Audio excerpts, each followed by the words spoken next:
As you may know, President Obama, in his Nobel acceptance speech, said war, though never glorious, is sometimes necessary.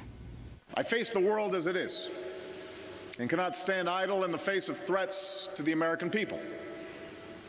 For make no mistake, evil does exist in the world. A nonviolent movement could not have halted Hitler's armies. Negotiations cannot convince al-Qaeda's leaders to lay down their arms. For that, he's getting some praise in conservative quarters.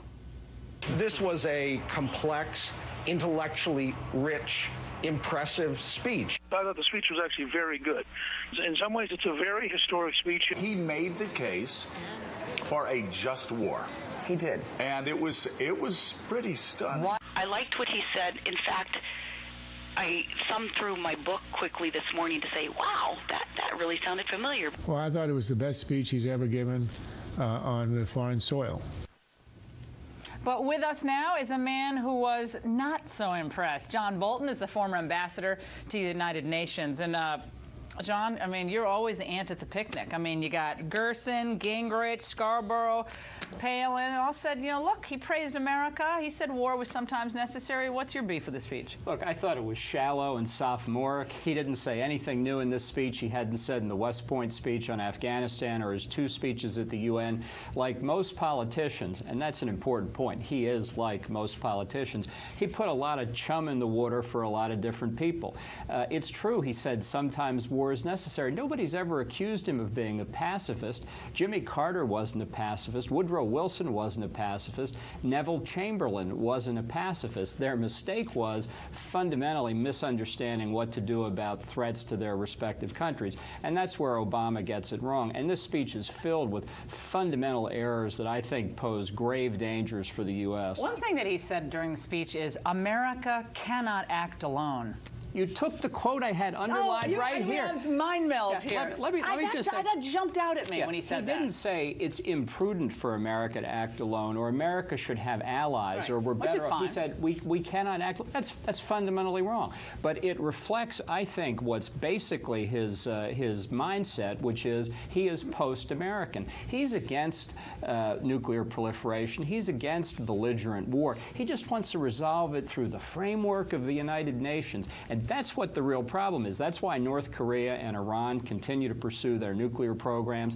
That's why we have the risk of continuing global terrorism, because the Obama approach isn't going to work. And because he says a nice thing about America every once in a while doesn't change the fundamental philosophy at work in his brain. I was actually surprised by some of the conservative comments. And I tried to, you know, it's the Christmas season. I tried to be charitable and on my radio show, but the fundamental issue is, as the Commander-in-Chief of the United States military, the President of the United States, you are there to make sure that our security is paramount. And it's great to have allies, but whatever you have to do to keep it safe here is what you have to do to keep it safe here. No, and if you look at even where he tries to defend America's role in the world in providing peace and security, he puts it in the context that we made a substantial contribution, and it wasn't just treaties and declarations that kept the world safe from communism after World War II.